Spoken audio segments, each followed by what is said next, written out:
தமிழ்காவிரி நீராடி இருவிழியில் காதல் மலர் சூடி வண்ணப்பூச்சரம் போலாடி உடலழகில் பொன்னுடன் விளையாடி தமிழ்காவிரி நீராடி இருவிழியில் காதல் மலர் சூடி வண்ணப்பூச்சரம் போலாடி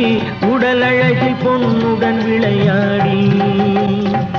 சிலையொன்று நீரில் வந்து உயிர் கொண்டு பேசுது கலை தென்றல் வீசுது யார் வந்தது அங்கே யார் வந்தது